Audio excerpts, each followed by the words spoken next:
Bonsoir à tous et merci d'être là toujours aussi nombreux. Donc ce soir nous accueillons Romain Gustio va nous parler du logement social à Paris et en banlieue dans l'entre-deux-guerres. Romain Gustio prépare un doctorat à l'université de Paris-Est Marne-la-Vallée sous la direction de Loïc Vadlorge et sa thèse est intitulée Une histoire du logement social en France 1912-1947 autour de la loi Loucheur de 1928. Voilà, donc je pense que nous allons compléter les enseignements que nous avons reçus les dernières fois et les prochaines fois, toujours dans cette veine du logement à Paris, et cette fois-ci plutôt centré sur le XXe siècle. Voilà, merci beaucoup à vous. Bonjour à tous et à toutes. Merci beaucoup de cette présentation. Merci aux Archives de Paris de m'avoir convié à parler sur ce thème donc, qui m'est assez cher, qui est celui du logement social en France, et notamment à Paris et dans ses banlieues dans l'entre-deux-guerres. Alors juste pour commencer, je voudrais dire que cet exposé n'aura rien d'exhaustif. Je vais présenter simplement quelques aspects de cette question sur la période qui est la nôtre. Et cette présentation s'appuiera bien sûr en partie sur mes travaux propres, mais aussi bien sûr sur les travaux d'autres historiens qui ont travaillé sur ces thèmes et que je citerai au moment où j'évoquerai leurs travaux. Alors, avant de parler du logement social, je voudrais me demander qu'est-ce que le logement social ? Alors, bien sûr, il existe plusieurs définitions plus ou moins intuitives du logement social. On peut penser à une définition morphologique, par exemple. Les logements sociaux, ce sont les grands ensembles. Ce sont de grands immeubles locatifs en périphérie des villes. Alors, je voudrais dire qu'il faut rejeter d'abord cette définition, car le logement social peut être pavillonnaire, a été pavillonnaire, et surtout, il est parfois en accession à la propriété, même si depuis la loi SRU de l'an 2000, la loi considère le logement social comme un logement locatif. Donc ce logement peut prendre la forme du petit immeuble, bien sûr, ou de la maison individuelle. On le verra, cette maison individuelle, c'est sa forme première et historique. Une autre définition qui je pense il faut aussi rejeter est une cible sociologique, la définition par la cible sociologique. Le logement social serait un logement pour les pauvres, serait un logement pour les classes défavorisées. Il faut rejeter cette idée parce qu'elle est à la fois naïve et elle est à la fois fausse. Naïve car les logements sociaux ne sont pas gratuits, il requiert donc de la part des ménages une certaine solvabilité, il faut payer un loyer ou rembourser un emprunt immobilier, et donc on demande des revenus stables et réguliers de la part de ces ménages. Ensuite, fausse, comme je le disais, parce qu'il existe dès les années 30, dès l'entre-deux-guerres, des logements sociaux pour classe moyenne, voire pour la petite bourgeoisie. En fait, la définition la plus pertinente, de mon point de vue, est économique. Économique. Un logement social, c'est un logement dont le financement échappe au marché privé. Un logement social est un logement qui est financé par des aides publiques, qu'on pense à des prêts à taux réduits ou bien à des subventions. Alors, une autre question, c'est qui construit le logement social, notamment dans l'entre-deux-guerres ? Alors, ce financement public, il est le produit d'un dispositif juridique qui existe en France en fait depuis la fin du 19e siècle, depuis la loi Siegfried de 1894. Donc le logement social, si vous voulez, est plus que centenaire. Cette loi, Siegfried, instaure ce qu'on appelle les habitations à bon marché, l'ancêtre des habitations à loyer modéré. Habitation à bon marché qui est en fait un type de logement défini par plusieurs critères, un prix de revient ou un prix de loyer contrôlé, une surface minimale des pièces d'habitation et bien sûr un certain degré de confort, un certain degré d'habitabilité. Alors la loi de 1894 crée aussi les deux premiers types d'organismes de logement social, ou si vous voulez de bailleurs sociaux. Tout d'abord les sociétés anonymes d'habitation à bon marché et deuxième type, les sociétés coopératives d'habitation à bon marché. Alors tout ça pour dire qu'en France, le logement social n'est jamais construit directement par l'État. Ce sont des organismes de logements sociaux ou bailleurs sociaux qui construisent ce type de logement. Alors à ces deux types d'organismes, il faut en ajouter deux autres. Les sociétés de crédit immobilier, instaurées par la loi Ribot de 1908, qui ont la particularité de ne pas construire des logements, mais de proposer des prêts immobiliers à taux réduit aux ménages désirant devenir propriétaires de leur logement. Et puis enfin, le quatrième type d'organisme de logement social, créé en 1912 par la loi Bonnevé, les offices publics, municipaux et départementaux d'habitation à bon marché, c'est-à-dire la création d'organismes de construction pilotés par les municipalités et par les départements. Qui finance le logement social ? Autre question qui me semble importante pour bien contextualiser cette présentation. Hier comme aujourd'hui, le grand argentier du logement social, c'est la Caisse des dépôts et consignations. Alors, qu'est-ce que la Caisse des dépôts et consignations ? Cette institution financière publique, qui a été créée au début du XIXe siècle, avait simplement à l'origine la gestion de la dette publique française. Et en fait, au cours du XIXe siècle, ses missions ne cessent de s'étendre, comme les fonds dont elle a la gestion, et notamment à partir du milieu ou du premier tiers du XIXe siècle, où, si vous voulez, on lui confie le contrôle et la préservation des fonds collectés sur les livrets des caisses d'épargne. Et donc, on décide à la fin du XIXe siècle d'utiliser les fonds gérés par la Caisse des dépôts et consignations, donc les fonds du livret A, pour financer des investissements utiles à la nation.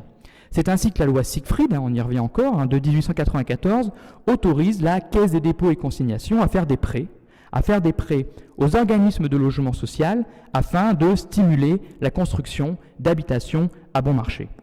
Alors, je vais très vite, mais au début des années 1920, le système est légèrement modifié et la CDC, en fait, prête à l'État, qui prête ensuite à un taux d'intérêt moindre aux organismes de logement social. En fait, c'est le moyen d'obtenir de l'argent à un taux d'intérêt très très réduit, ce qui n'est pas possible sur le marché privé des capitaux. Ce qu'il faut retenir, c'est que le logement social est financé par l'épargne des Français, et encore aujourd'hui, c'est la Caisse des dépôts et consignations qui finance à 75% le logement social en France. Alors, quel résultat à Paris avant 1914, finalement, en 20 ans de 1894 à la Première Guerre mondiale, quel résultat à Paris ?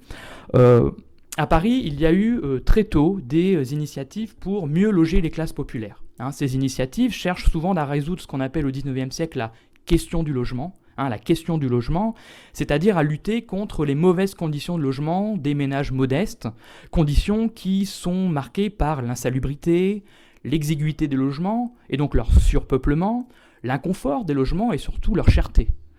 En fait, on pourrait dire qu'à Paris au XIXe siècle, en tout cas à la fin du XIXe siècle, au début du XXe siècle, là, il y a une double crise du logement, une crise de quantité et une crise de qualité. Il y a trop peu de logements abordables pour les classes populaires, tandis que ceux disponibles sont souvent ce qu'on appelle des taudis. Alors, on peut tout de même évoquer quelques réalisations qui ont cherché à remédier à cette situation avant 1914. Je pense notamment à la Cité Napoléon, que vous connaissez peut-être, construite par une société privée rue Rochechouart, mais à l'initiative quand même de Napoléon III, entre 1849 et 1851. On y avait construit 200 logements en 4 corps de bâtiments avec une cour centrale. Petits logements, beaucoup de petits logements, mais quand même avec des équipements en commun et qui pouvaient abriter 400 familles. C'est une sorte, si vous voulez, d'ancêtre du logement social. Alors, après le vote de la loi de 1894, quand on rentre de plein pied finalement dans le logement social au sens juridique du terme, plusieurs sociétés anonymes, je vous l'ai dit, finalement l'État finance des sociétés privées qui construisent du logement social. Donc plusieurs sociétés anonymes s'étayent à la construction, donc j'en cite 2 par exemple, le groupe des maisons ouvrières, ou encore la Société des logements hygiéniques à bon marché, c'est le nom de ces sociétés. Et en fait, ces sociétés anonymes à Paris vont construire principalement dans l'Est parisien, là où les terrains sont abordables, là où le prix du foncier est moindre. Et ce sont donc des habitations à bon marché qui possèdent une surface assez réduite. Donc par exemple, c'est 35 mètres carrés pour un 2 pièces cuisine. Mais surtout, ces logements ont quelque chose de caractéristique par rapport, si vous voulez, aux logements du parc privé. C'est qu'ils sont marqués par l'introduction de ce qu'on pourrait appeler, entre guillemets, le confort moderne. Donc par exemple, l'eau courante. Ou encore, par exemple, les toilettes anglaises ou le water closet, si vous voulez. Et en fait, c'est vraiment cette idée que le logement social, les habitations en bon marché doivent assurer le confort maximal, doivent être des logements modèles pour les classes populaires. Alors ces logements, dans le paysage urbain de Paris, sont assez, ces immeubles construits avant 1914 sont assez discrets. C'est plutôt, les façades sont en briques, plutôt qu'en meulière. Il y a peu de saillants, et en fait ces immeubles s'insèrent facilement dans le tissu urbain des immeubles de rapport construits à la même époque. Néanmoins, d'autres initiatives sont quand même un peu plus visibles. Je pense notamment du côté des coopérateurs. Donc cette fois-ci, on parle des sociétés coopératives. Donc finalement, des gens qui mettent en commun leurs ressources pour construire des logements dont ils vont par la suite devenir propriétaires, sachant que les sociétés anonymes construisent plutôt pour louer les logements, c'est des logements qu'ils louent finalement, ces sociétés anonymes. Les sociétés coopératives sont plutôt effectivement orientées vers l'accession à la propriété, donc ça a quand même un effet au niveau des formes morphologiques, c'est qu'on privilégie le pavillon. Et bon, l'initiative la plus célèbre, c'est les maisons de la campagne à Paris, c'est comme ça que ça s'appelle, construit par la société coopérative d'habitation bon marché La Campagne à Paris, sur un terrain qui avait été acquis en 1908, donc c'est pas très loin d'ici, c'est au niveau de la porte de Bagnolet, c'est rue Irénée Blanc et Jules Siegfried notamment. Et là, en fait, cette société y a fait construire à partir de 1911 et jusqu'en 1928 92 pavillons destinés à une population plutôt composée d'ouvriers, de fonctionnaires ou de petits employés. Dernière initiative remarquable, l'action des institutions philanthropiques, qui en fait avaient le même statut que les bailleurs sociaux et donc pouvaient bénéficier de prêts de la Caisse des dépôts et consignations. Alors la plus célèbre, c'est la fondation Rothschild, créée en 1904, qui va produire vraiment les ensembles de logements les plus remarquables à la veille de la guerre. Et en fait, la réalisation la plus marquante, c'est l'immeuble de la rue de Prague. L'immeuble de la rue de Prague dans le 12e arrondissement, je crois. C'est ça, oui, merci beaucoup. Un bloc d'immeubles réalisé en 1909 par l'architecte Henri Provençal. Et surtout, c'est intéressant, c'est un prototype architectural qui abandonne vraiment le principe de l'immeuble de rapport, si vous voulez, de l'immeuble isolé, au profit d'un îlot, de l'îlot. On construit à l'échelle de l'îlot un ensemble de bâtiments construits autour d'une cour ouverte.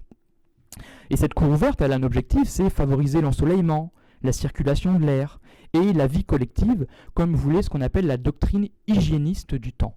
Il faut dire qu'en construisant des logements sociaux, on cherche à la fois à loger les classes populaires, mais aussi à éradiquer certains maux tels que la tuberculose, par exemple. Et puis aussi, ces logements, ils sont attachés à une autre doctrine qui est une doctrine populationniste ou une doctrine nataliste. C'est-à-dire qu'il faut construire des logements sains pour faire plus d'enfants, pour, si vous voulez, entre guillemets, sauver la race. C'est les termes évoqués à l'époque. Et ces logements, donc par exemple les immeubles de la rue de Prague, donc c'est tout un îlot, 321 appartements, mais aussi 31 ateliers. Dans ces logements sociaux, finalement, on construit des espaces de travail. Et ces habitations, encore une fois, sont véritablement conçues comme une sorte de palais du peuple, si vous voulez, et sont notamment équipés de beaucoup de services communs, d'équipements en commun. Donc par exemple, on y trouve un lavoir, on y trouve des bains-douches, on y trouve un dispensaire, où on y trouvait une garderie, on y trouvait une crèche, etc. Donc vraiment des initiatives, des projets qui ont quand même une dimension assez utopique, mais des utopies réalisées. Alors, malgré la multiplicité de ces initiatives, et je vais terminer mon introduction là-dessus, il faut tirer un bilan quand même mitigé de la construction d'habitations à bon marché à Paris à la veille de la guerre, mais aussi dans les banlieues. Seulement à peu près 10 000 habitations à bon marché auraient été construites à Paris et dans ces banlieues avant 1914. Et d'ailleurs, à la même date, en France, le bilan du secteur social du logement n'excède pas 40 000 logements. Ce qu'en fait très très peu. En 20 ans, 40 000 logements, c'est très très peu. Et par rapport à cette période, donc l'entre-deux-guerres, la période qui va nous intéresser, marque vraiment une rupture. Il faut le dire, une rupture. Et en raison de deux facteurs. Tout d'abord, premièrement, la prise en charge de la construction du logement social par les pouvoirs publics. Je vous ai dit, les sociétés qui construisent, c'est les sociétés anonymes, donc c'est des sociétés de droit privé avec des actionnaires qui n'ont certes pas une vocation à faire du profit, un petit peu quand même, mais leur profit est limité, c'est ce qu'on appelle la philanthropie à 4%, c'est-à-dire qu'ils ne sont autorisés à délivrer des dividendes à leurs actionnaires qu'à hauteur de 4%, ou des sociétés coopératives. Et en fait, ce qui change la donne, c'est l'entrée en vigueur de la loi Bonnevet de 1912, qui va permettre en fait aux communes et aux départements de construire du logement social. Et enfin, deuxième point, le vote en 1928 d'une nouvelle loi sur le logement social, la loi Loucheur de 1928, qui va notamment permettre donc un financement massif du logement social et inégalé en fait pour cette période, et surtout qui va générer une extension sans précédent du crédit immobilier Je vous ai dit, le crédit immobilier, finalement, appartient à la législation sur le logement social à cette période. Et la loi Loucheur va vraiment générer une extension du crédit immobilier à destination des ménages modestes et donc générer l'extension de ce qu'on va appeler ce qu'on appelle encore la banlieue pavillonnaire, et notamment les fameux pavillons Loucheur dans les années 1930. Alors j'ai conçu cet exposé autour de 3 figures, j'ai appelé ça 3 figures de manière un peu pompeuse, mais ce que j'ai appelé l'îlot HBM de Paris, la cité-jardin de la région parisienne et le pavillon de banlieue qui correspond en fait à 3 territoires particuliers, finalement Paris, 2 territoires particuliers, Paris et la banlieue, et surtout à des formes morphologiques très particulières qui vont être produites dans le cadre de ces politiques publiques de logement à Paris dans ces banlieues. Donc le bloc HBM en fait, qui s'inspire beaucoup des constructions de la fondation Rothschild, je vous ai dit juste avant la guerre, puis bien sûr l'innovation qui est la cité-jardin, construite notamment par l'Office public d'habitation à bon marché de la Seine, du département de la Seine, qui existait avant 1964, et puis ces fameux pavillons Loucheur, et c'est autour de ces 3 figures que je voudrais articuler aujourd'hui cette présentation. Alors, première partie, j'ai appelé ça d'une enceinte à l'autre, la construction de la ceinture rose de Paris. Puisqu'on va le voir, la majeure partie des logements sociaux quand même construits à Paris dans l'entre-deux-guerres se font sur l'emplacement des anciennes fortifications de Paris qui sont démolies ou arasées, si vous voulez, en 1919. Mais d'abord, il faut quand même parler d'un programme qui est celui du programme HBM de 1912, qui est vraiment celui qui est à l'origine de l'intervention municipale à Paris. Donc là, je m'inspire pas mal des travaux d'une architecte et d'une historienne qui s'appelle Marie-Jeanne Dumont, qui a notamment étudié le logement social à Paris du milieu du 19e siècle jusqu'à la fin des années 1930. Et justement, elle s'est attaquée à ce programme HBM de 1912. Et c'est vraiment 1912 la date à partir de laquelle la municipalité parisienne, la ville de Paris, s'empare de la question du logement. Alors ce qu'il faut dire, c'est que la ville de Paris, la capitale, est en pleine croissance démographique à cette époque.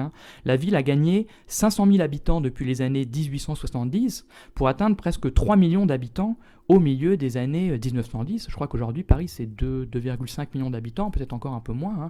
Donc Paris est plein comme un œuf à cette période. Et donc cette croissance démographique aggrave la crise du logement dans la capitale, où se développent aussi par exemple des associations de locataires soutenues par le mouvement anarchiste qui contestent justement le rapport locataire-propriétaire dans le cadre de cette crise du logement. Donc la municipalité décide d'agir pour lutter contre la crise. Et en fait, sur une initiative des conseillers municipaux de gauche, la ville de Paris est autorisée par l'État à emprunter 200 millions de francs pour construire directement 26 000 logements à destination des classes populaires, notamment des ouvriers parisiens. Alors, pour cela, 11 terrains pour une superficie totale de 25 hectares sont acquis dans la capitale, et notamment à 2 endroits particuliers, sur l'avenue Émile Zola, dans le 15e arrondissement, et dans la rue Henri Beck, dans le 13e arrondissement.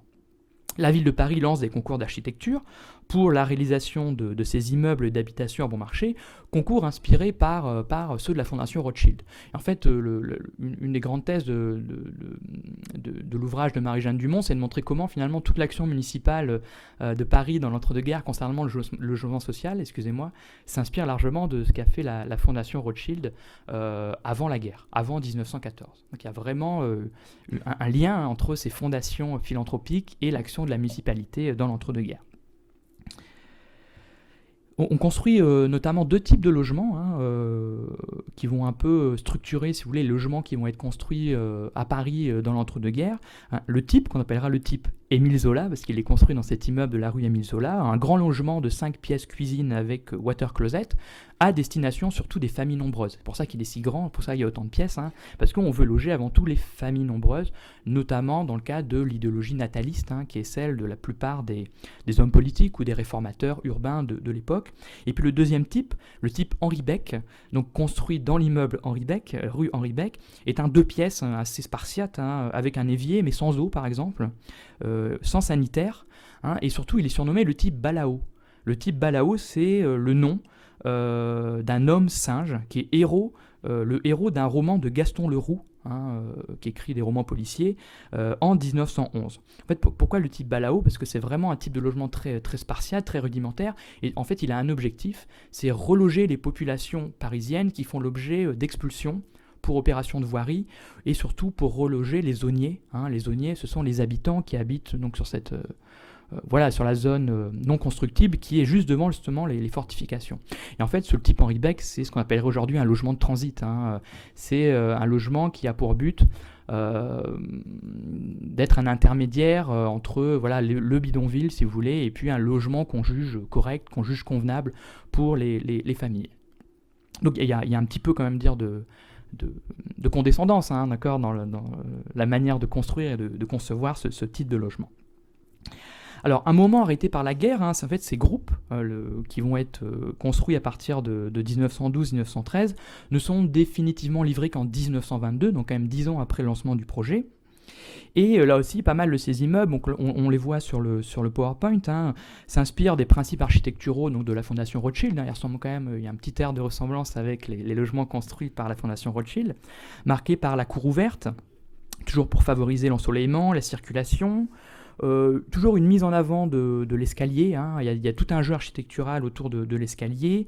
Les bâtiments sont en pavillon isolé, donc là on le voit un petit peu mieux, c'est une photo aérienne que j'ai tirée du site de la municipalité parisienne.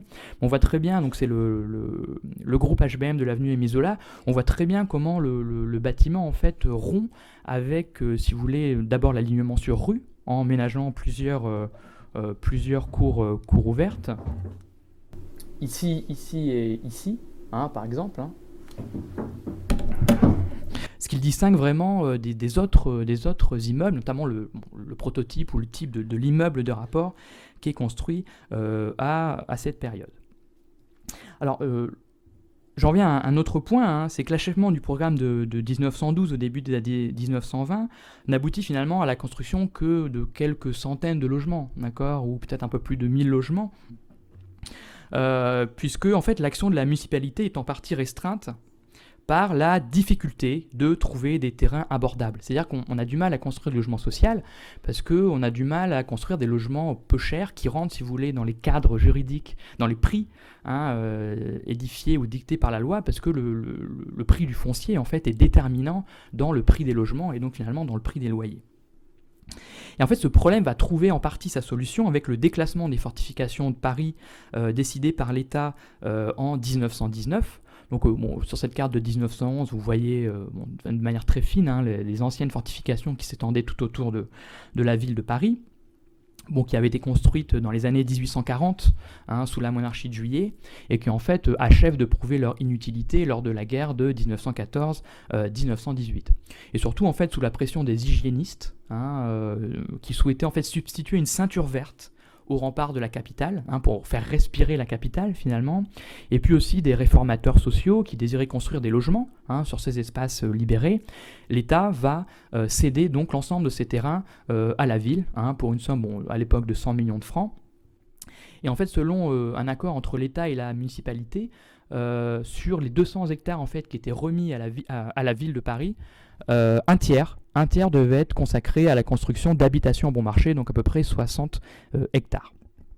Donc c'est dans ce contexte de la démolition des anciennes fortifications de la capitale que la municipalité parisienne, passée à droite en faveur des élections de 1919, ça c'est assez central, envisage un nouveau programme de logement, mais cette fois-ci ce qu'elle appelle la construction d'immeubles à loyer moyen, à destination, cette fois-ci non plus des ouvriers, mais des classes moyennes, notamment des professions intellectuelles. Alors il n'existe qu'une seule catégorie de logement social à l'époque, ce qu'on appelle les habitations à bon marché, et en fait la loi les destine aux salariés, aux travailleurs manuels, aux petits employés. En fait la loi dit exactement les personnes peu fortunées, ce qui est assez vague, et d'ailleurs c'est un des propos de la loi finalement, c'est de laisser une forme quand même de latitude aux bailleurs sociaux, aux organismes de logements sociaux pour choisir leurs locataires, tout en respectant quand même la vocation sociale du logement social. Mais en tout cas, la municipalité parisienne désire lancer ce programme de logement qu'elle désigne comme un programme de logement social, mais à destination des classes moyennes. Et ce programme va se réaliser, mais en dehors de la législation sur le logement social. Mais je pense que c'est quand même intéressant parce que c'est une des premières initiatives publiques pour construire un logement abordable et destiné spécifiquement aux classes moyennes. Alors le projet se concrétise en 1923 par la définition d'un régisseur. En fait, la mairie de Paris cette fois-ci ne va pas construire directement, comme en 1912. c'est-à-dire qu'elle passe un contrat avec une société qui apporte les fonds et qui gère les immeubles, tandis que la ville de Paris apporte les terrains et garantit les emprunts qui sont nécessaires au financement du projet. Alors ce régisseur, il s'appelle la Régie immobilière de la ville de Paris, la RIVP, qu'en fait une société détenue par des intérêts banquiers, dirigée notamment par Raoul Dautry dans l'entre-deux-guerres, qui sera ministre de l'armement pendant la Seconde Guerre mondiale. Et en fait, la municipalité a cédé à la RIVP 4 terrains situés porte de Champéret, comme vous le voyez sur j'espère, comme vous le voyez sur le visuel derrière moi, porte de Champéret, porte de Ménilmontant, porte de Saint-Cloud et porte d'Orléans. Et les ensembles de logements, c'est dans ces 4 ensembles de logements qui vont être construits et qui sont toujours présents à ces endroits, représentent presque 2000 logements et sont mis en service en 1926. Alors ils sont assez différents des immeubles qui sont construits avenue Émile Zola et Henri Beck. Là encore, ils sont construits à l'échelle de vastes îlots. C'est vraiment des vastes îlots. Donc je vous avais mis les plans, c'est le plan des façades en fait de ces immeubles qui ont quand même une allure assez bourgeoise, d'accord. Elles sont assez différentes de l'architecture de briques qui était celle de l'avenue Émile Zola ou de la rue Henri Beck. Voilà, ça c'est un plan en coupe. On voit par exemple sur ce plan qu'il y a un ascenseur, ce qui n'est pas le cas des habitations à bon marché traditionnelles. Et puis les espaces intérieurs sont assez intéressants. C'est vraiment des logements donc désignés comme logements sociaux à destination des classes moyennes, mais qui sont vraiment marqués par des formes de distinction sociale par rapport aux autres habitations au marché plus traditionnelles. Donc par exemple, vous avez un espace de réception, un grand vestibule, qui est justement l'idée que les classes moyennes ont une vie sociale différente des classes populaires, donc il leur faut des espaces de réception. Et d'ailleurs dans ces immeubles, je le dis maintenant, mais il y a des chambres de bonne. Il y a des chambres pour les domestiques sous les combles qui sont prévues pour qu'effectivement ces ménages de classe moyenne puissent avoir leur domestique. Alors voilà, c'est ça que je voulais vous montrer. Donc par exemple ici, c'est les 2 blocs de logements construits par la RIVP à la porte d'Orléans. Bon, c'est une vue aérienne qui date de la fin des années 1950, qui est prise par Roger Enrard. Et donc effectivement, oui, ces logements sont construits donc à l'échelle de l'îlot, parfois dispersés avec des petits espaces verts. C'est des grands logements, on construit des très grands logements en 4 ou 5 pièces, pas du tout le type Balao. Et puis surtout, vous y trouvez le chauffage central, les ascenseurs, des balcons donnant sur parfois de petits jardins. Et puis, ces logements sont aussi pourvus d'ateliers d'artistes. Ça aussi, c'est intéressant. Sous les combles, notamment pour les groupes d'ensemble, les groupes de logements de la porte d'Orléans. Alors bien sûr, l'amélioration du confort et l'augmentation de la dimension moyenne des appartements s'accompagnent d'une augmentation des prix de location. Plus que doublé, c'est le double en fait, le loyer est double que ce qu'on trouve dans une HLM. Alors, qui habite ces logements ? Alors, l'historien Maurice Garden a publié l'année dernière, je crois, dans le magazine L'Histoire, une petite étude qu'il a réalisée à partir des recensements de population.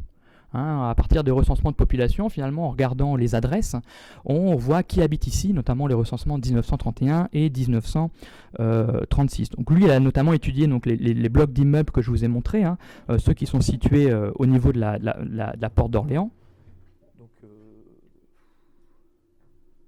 C'est ces deux-là, je crois. D'accord. Qui en fait sont patrons de la cité universitaire. Si vous voyez sur la petite photographie, tout au nord, vous avez la cité universitaire qui avait été aussi construite à l'emplacement des anciennes fortifications. Et donc Maurice Garden trouve, en partant des recensements, qu'ici très peu d'ouvriers, très peu d'employés, mais beaucoup d'enseignants. On trouve des professeurs de lycée, beaucoup d'universitaires, certains professeurs du Collège de France, comme l'ethnologue Marcel Moss, peu d'instituteurs, mais beaucoup de membres de l'administration de l'instruction publique, du rectorat, du ministère, des cadres aussi, des ingénieurs en fait. L'entre-deux-guerres, c'est la période aussi sous de la naissance de l'ingénieur, qui demeurent dans ces logements, dans ces appartements cossus, certes au loyer, surtout au loyer un peu moins élevé que, si vous voulez, les logements anciens des beaux quartiers, mais finalement avec les mêmes avantages. On peut loger la bonne, loger la cuisinière. Alors, c'est une très bonne question. Gaston Le Foll, peut-être? J'ai un doute. Mais... Ouais. Je dirais Gaston Le Foll, mais... Ouais, là, vous me posez une colle. Oui, c'est ça, c'est ça. Bon, tout ça pour dire que, par exemple, Maurice Garden, lui, conclut à une forme d'embourgeoisement du logement social. Je vous l'ai dit, c'est plutôt, juridiquement, c'est pas du logement social, mais c'est construit comme tel et finalement présenté comme tel. Bon, ça s'explique aussi par la politique électoraliste de la municipalité de l'époque, qui est plutôt de favoriser les classes moyennes, qui correspond vraiment à sa base électorale. Alors, ce qui est intéressant de dire, c'est que la RIVP est mise en sommeil en 1926 en raison du fort dépassement des coûts de construction prévus initialement, et surtout que ces coûts de construction se font au détriment du budget de la ville. C'est une sorte de partenariat public-privé, c'est-à-dire d'une certaine manière on socialise les pertes et puis on privatise les profits. Donc ici c'est la mairie de Paris qui récupère finalement, qui doit assurer les dépassements de coûts. Donc ce qui crée un certain scandale à ce moment-là dans la presse, donc on décide de mettre en sommeil la RIVP en 1926. Alors à côté de l'action directe de la municipalité, il faut aussi évoquer l'action d'un autre maître d'œuvre extrêmement important, l'Office public municipal d'habitation en bon marché de la ville de Paris, fondé en 1914 et qui bien sûr existe toujours aujourd'hui, c'est Paris Habitat. Alors il faut dire que l'Office avait été fondé sous l'impulsion des membres socialistes et radicaux de la municipalité avant la guerre. Son action est d'abord entravée par la guerre, puis par la suspicion de la nouvelle majorité municipale à l'égard d'un organisme qui apparaît quand même marqué par le socialisme. Si bien que la ville de Paris en fait confie assez peu de projets à son office, préférant agir directement, c'est le programme de 1912 par exemple, ou par le biais de la RIVP à partir de 1923. Alors néanmoins, ce qu'il faut dire, si la ville peut construire directement des logements, la loi, dans l'entre-deux-guerres, refuse la gestion à la ville, à la fois par peur du socialisme municipal, c'est-à-dire que l'idée que si on laisse les villes construire, c'est la porte ouverte au socialisme à cette époque où on le redoute. Et puis surtout, c'est pour éviter le clientélisme. Le clientélisme, c'est-à-dire le logement de certaines personnes liées à des intérêts politiques. Alors, les logements construits doivent être donnés en fait en gestion à l'office, qui est en fait dirigé par des membres de la municipalité, certes, mais aussi par des administrateurs nommés par le préfet et puis des personnalités qui sont élues du monde de la protection sociale. Cet office est quand même moins sujet à cette tentation. En outre, la prise en charge de la gestion des groupes de logements par l'office, dont l'attribution de logements en fait, c'est cet office qui va en fait attribuer les logements qui sont construits directement par la ville de Paris, mais c'est l'office finalement qui en gère les attributions, permet à l'office quand même d'acquérir peu à peu un droit de regard sur les projets de construction de la ville. L'office dit, puisque c'est moi qui gère finalement ces logements, j'ai quand même le droit de regarder ce qu'on va gérer et ce qui est construit. Et donc en fait, peu à peu, l'office vraiment de gestionnaire va s'affirmer comme un constructeur, va mener ses propres projets de construction. Alors en fait, dès 1920, il est doté d'un budget par la ville, et en fait, il emprunte à la Caisse des dépôts et consignations, ou si vous voulez, il emprunte à l'État qui lui-même emprunte à la Caisse des dépôts et consignations, et l'office lance ses premiers groupes, notamment le groupe HBM de la Porte de Clignancourt, le groupe d'habitation à bon marché de la Porte de Clignancourt, sur des terrains libérés ou libérés des fortifications et en fait cédés par la ville à son office municipal d'habitation à bon marché. Et c'est un groupe qui va mettre du temps à être réalisé entre 1923 et 1930, donc ça prend presque 7 ans. Là aussi, l'ensemble est marqué un peu par le même type d'architecture que les immeubles de la Fondation Rothschild. C'est normal parce que l'architecte en chef de l'office d'habitation bon marché est Henri Provençal, l'architecte de la Fondation Rothschild, en fait, qui est passé de la Fondation Rothschild à l'office de la ville de Paris. Donc on y retrouve un peu les mêmes choses, les immeubles à redans, l'éclatement en pavillon, la construction à l'échelle de l'îlot, les compositions un peu pittoresques, la multiplication des voies secondaires, la forte fragmentation des bâtiments. Peut-être la chose qui est différente, c'est le peu de services communs. Par exemple, on renonce à la construction d'ateliers.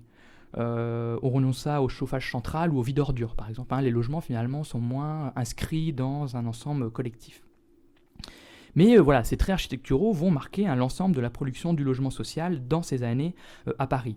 même si, vous allez me dire peut-être, quelques immeubles se singularisent. Hein. Je voulais quand même vous montrer cette vue donc là où c'est, en fait, on est sur le boulevard Ney, hein, c'est ça, hein, au niveau de la porte de Clignancourt, la porte de Clignancourt ici, et la porte de Montmartre, hein, si je dis pas de bêtises, ici. Et en fait, voilà, c'est les habitations en bon marché construites par l'Office de Paris. Et donc on voit bien la composition des bâtiments. Il y a vraiment cette idée de casser l'îlot pour l'ouvrir, hein, selon la doctrine hygiéniste. Et en fait, vraiment, cette forme, hein, rend ces habitations en bon marché de la ceinture de Paris, finalement, absolument reconnaissable et presque typique, hein, d'une certaine identité urbaine qui est celle du Paris de l'entre-deux-guerres. Ce que je voulais dire, oui, il y a quand même d'autres modèles, hein. Il n'y a pas que celui-ci inspiré de la Fondation Rothschild. Je pense ici par exemple à l'immeuble en gradin ou à gradin, hein, de la rue des Amiraux dans le 18e arrondissement, construit par Henri Sauvage, hein, qui est du logement social, qui abrite une piscine, hein. Vous pouvez toujours aller à la piscine rue des Amiraux, et qui est vraiment marqué par une innovation architecturale qui est celle finalement de ces gradins. Bon, on les voit un petit peu sur le côté ici, hein, ici. Ça fait des petits gradins ou des petits escaliers en fait, hein, qui sont des deux côtés de l'immeuble. Là, vous avez plutôt la face qui est celle de l'entrée de la piscine, je crois, aujourd'hui.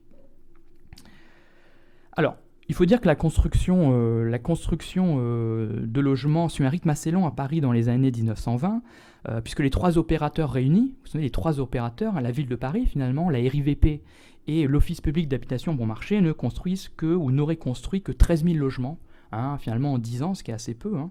En fait, cette faible production, elle s'explique à la fois par l'inexpérience, hein, des opérateurs, puisque je vous dis, l'Office de Paris ne commence vraiment à construire qu'au début des années 20, donc il est en phase d'apprentissage.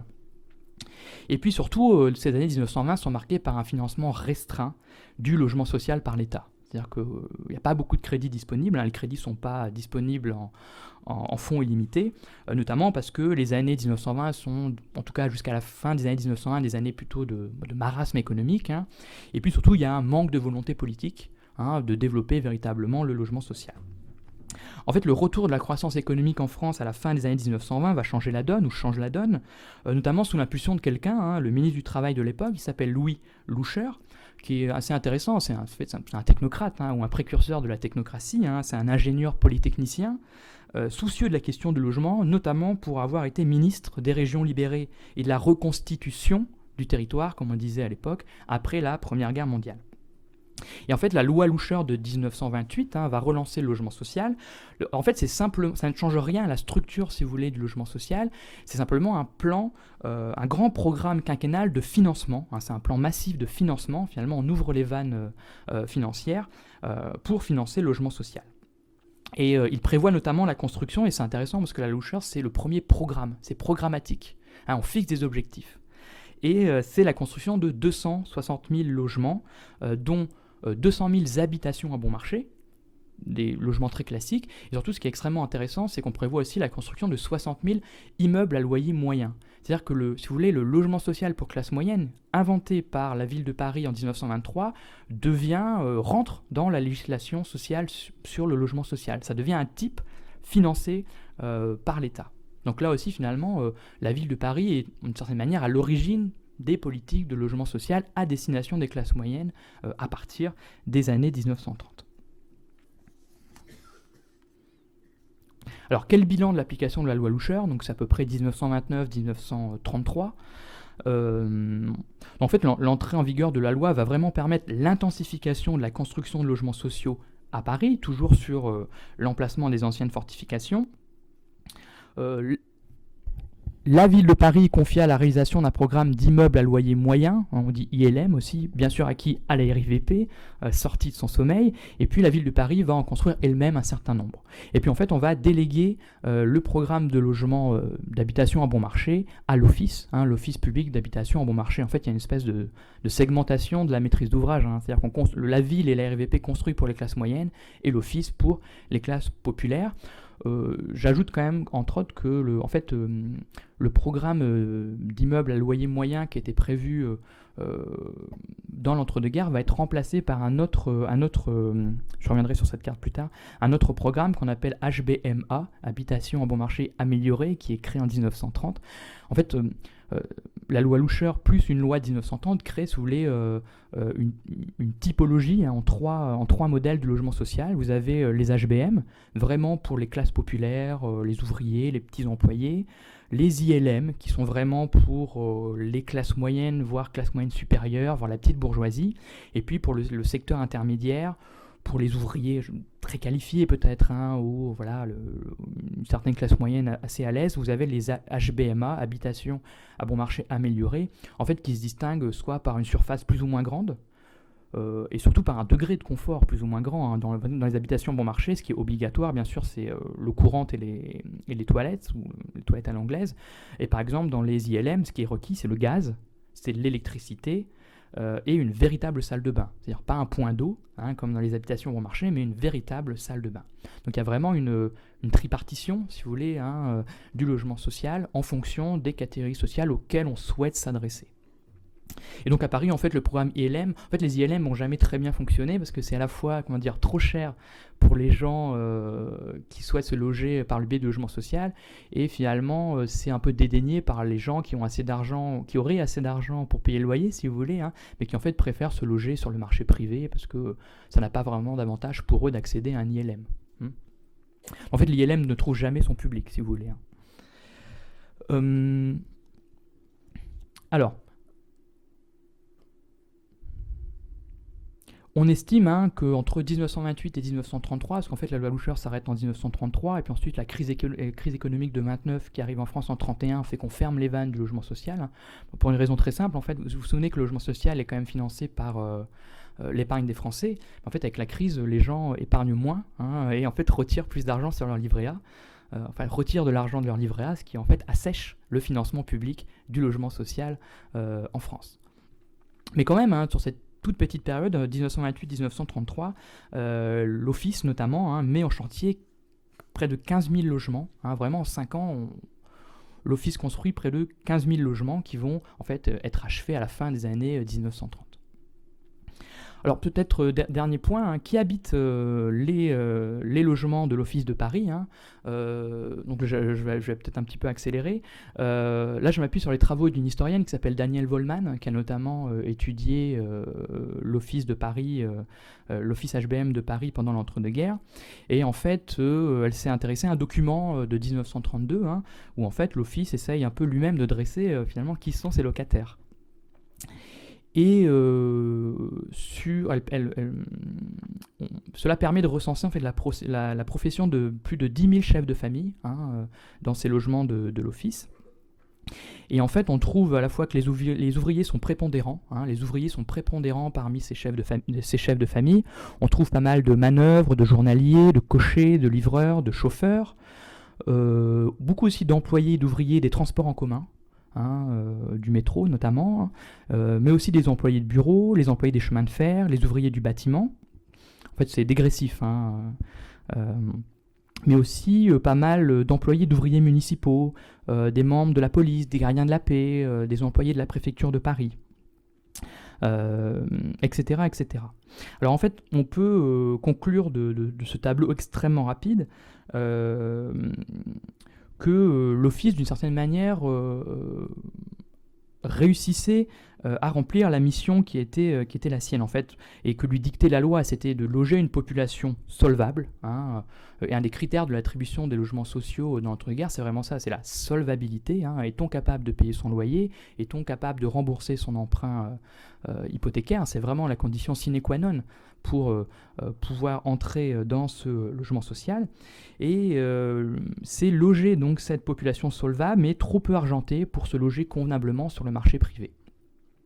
Et en fait, la typologie, si vous voulez, des ménages logés par l'Office semble quand même correspondre à cet objectif.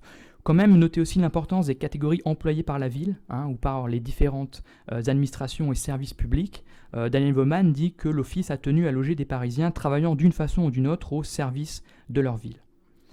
Troisièmement, le poids important des manœuvres et des journaliers. Donc là, l'Office remplit quand même sa mission sociale, essentielle. Et puis, on trouve pas mal aussi de veuves de guerre. Beaucoup de veuves de guerre dans ces logements. Et en fait, les veuves de guerre bénéficient d'une attribution spécifique de logement. On est dans le cadre quand même quelques années après la Première Guerre mondiale et on dit que les anciens combattants, mais aussi finalement leurs veuves, ont des droits sur la nation et donc le logement social étant quand même un des socles de l'État social en formation à l'époque, les veuves de guerre y trouvent une place assez particulière. Enfin, un dernier point, je vous ai dit, ce logement social il est très marqué par l'idéologie nataliste. On construit beaucoup de grands logements pour essayer d'abriter les familles nombreuses. Et en fait, en étudiant la taille des familles qui sont logées, donc je vous dis 1932 par l'Office, on voit que la taille moyenne des familles des logés se situe autour de 3 enfants. 3 enfants à peu près en moyenne, ce qui en fait correspond à la moyenne des familles françaises. Donc si vous voulez, il n'y a pas de surreprésentation des familles nombreuses dans les logements sociaux, alors que c'est théoriquement un des buts des politiques publiques de logements sociaux, c'est de loger ces grandes familles. Mais au-delà du discours, finalement, les familles qui sont logées correspondent à la famille moyenne, si vous voulez, de l'époque. Voilà, simplement encore une autre photo, ça c'est les HBM de la porte de Saint-Ouen. Et c'était juste intéressant parce qu'en fait, au-dessus de ces HBM, donc ils sont tout en bas, vous avez les logements qui seront construits dans les années 1950. C'est plus des HLM. Et on voit très bien la différence architecturale quand même, par exemple, entre les cours triangulaires de ces groupes HBM et les cours rectangulaires de ces immeubles HLM, d'accord, et surtout le dépouillement de ces immeubles HLM. On a enlevé presque tout le pittoresque, les saillants notamment, qui étaient présents sur les immeubles HBM de l'entre-deux-guerres ou de la ceinture rose comme on l'a appelé. Alors là, je vais très vite parce que je suis un peu en retard. Le logement social en trompe-l'œil, simplement pour dire qu'à partir de 1930, en fait, la ville de Paris a quand même mené une action parallèle à la construction de logements sociaux, dans le cadre juridique du logement social. C'est ce qu'on appelait les 20 000 logements. Les 20 000 logements de la SAGI. La SAGI, c'est la Société Anonyme de Gestion Immobilière. Et en fait, c'est un nouveau projet de logement social, mais encore une fois, en dehors du cadre juridique et financier du logement social. C'est-à-dire que la Caisse des dépôts ne finance pas ce type de logement. Et qu'est-ce que c'était les 20 000 logements ? C'était l'idée de créer des logements pour reloger les zoniers et reloger aussi les gens qu'on souhaitait expulser des îlots insalubres de Paris. Vous savez, dans l'entre-deux-guerres, on avait identifié des îlots insalubres à Paris qu'on avait pour objectif de raser et de reconstruire. Et donc, pour reloger ces gens qu'on voulait expulser, on a créé cette opération des 20 000 logements. Alors, les 20 000 logements, donc c'est un programme de 20 000 logements. En fait, il y a 2 types de logements qui sont construits. Donc, des logements très spartiates, de type Henri Beck. Vous vous souvenez, le type Henri Beck, presque les logements de transit, pour reloger les zoniers. Et puis, pour en fait financer l'opération, on construisait des grands logements, là aussi pour classe moyenne. En fait, ces logements, on construit des petits logements de transit qui n'étaient pas rentables, et puis des grands logements pour classe moyenne qui devaient rentabiliser l'opération.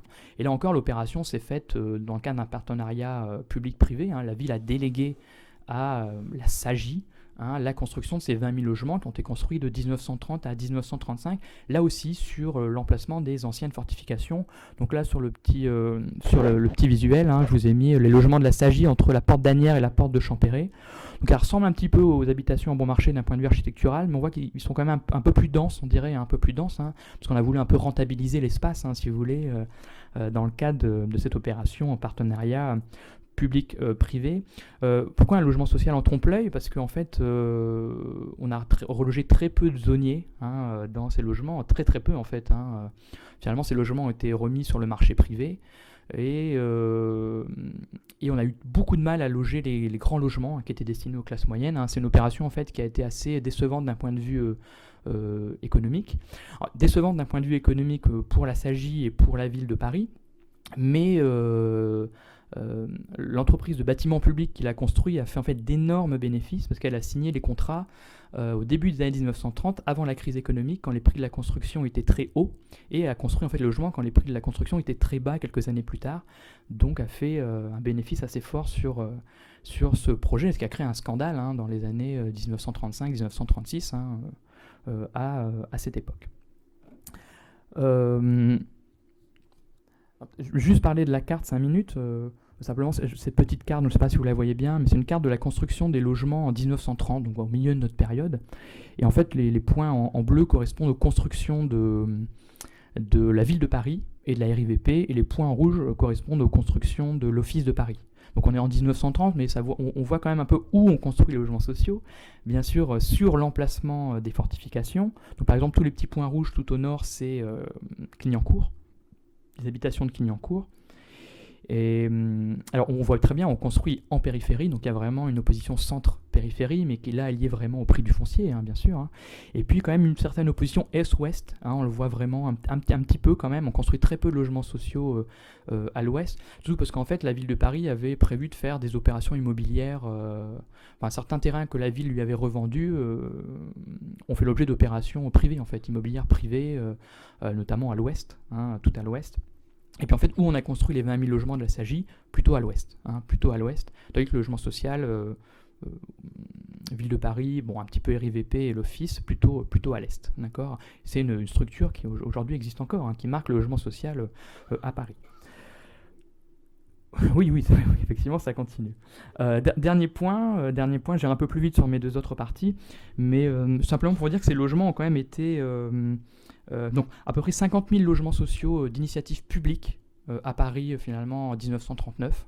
D'initiative publique, c'est-à-dire que les sociétés anonymes ou coopératives continuent de construire, mais elles construisent beaucoup moins que la ville de Paris, la RIVP ou l'Office d'habitation bon marché de la ville de Paris. Et sur ces 50 000 logements sociaux, à peu près 2 tiers à destination des classes populaires et 1 tiers à destination des classes moyennes.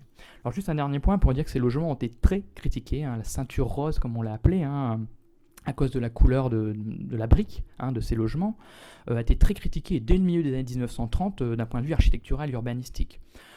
Notamment on dit que c'était trop dense, qu'il n'y avait pas assez d'espace vert. Notamment Le Corbusier, dans La Ville radieuse, je crois que c'est 1933, j'ai un doute, dit les trop fameuses HBM des fortifications, désastre architectural et désastre urbanistique, monstres créés à la barbe de la population et du pays. On reste stupéfait, personne ne proteste, des milliers de familles se sont encavées dans ces taudis tout neufs. Des milliers de familles ne verront jamais le soleil. Pour Le Corbusier, il n'y a pas assez d'ensoleillement finalement, on l'a construit de manière trop dense. Et encore en 1939, là c'est une citation plus célèbre, en 1939, Le Corbusier parle de ces immeubles ceinturant Paris de 30 km de honte, dit Le Corbusier. Et je ne résiste pas encore à vous citer un autre texte, le poète Blaise Sandras, dans un ouvrage de photographie de Robert Doisneau qui s'appelle Banlieue de Paris, paru en 1949. Le poète écrit peut-on imaginer quelque chose de plus désespérant que ces logements de 2 pièces, 3 pièces, entassés les uns sur les autres, jusqu'au 7e étage, à raison de 2, 3 douzaines de portes par palier dans des couloirs interminables, ces paquets de grands immeubles en rodant, construits avec un matériau préfabriqué, qui ressemble à du carton-pâte ou à du papier mâché, j'entends bien du papier hygiénique mâché après usage, ces îlots où plus rien n'est français, sauf la voix des bandes de gosses rivaux qui se chamaillent le soir au fond des cours, les petits bébés qui crient toute la nuit, faisant les dents, ayant les vers, et ce sont leurs pleurs inextinguibles qui percent cloisons et façades, et le matin, à l'heure de la radio, les ménagères s'agonisent de balcon en balcon en secourant les literies, des mégères qui se crêpent le chignon au marché. Il y a encore le bruit des poubelles qui est bien de chez nous, sinon on se croirait en Tchécoslovaquie, tant tout cela est rationalisé d'une façon primaire. Donc là, je crois que c'est assez clair. Et c'est très intéressant parce que cette ceinture HBM a été énormément décriée dans les années 30 et même jusqu'aux années 1940-1950, alors qu'aujourd'hui, elles font plutôt l'objet d'une patrimonialisation et d'une reconnaissance d'un point de vue esthétique. Et justement, en comparaison de quoi ? En comparaison des grands ensembles, ce qu'on appelle les grands ensembles qu'on va construire plutôt dans les années, fin des années 50, 60, 70. Exactement, sur les modèles de Le Corbusier, en les trahissant un petit peu, mais effectivement quand même inspiré de certains de ses principes. Alors,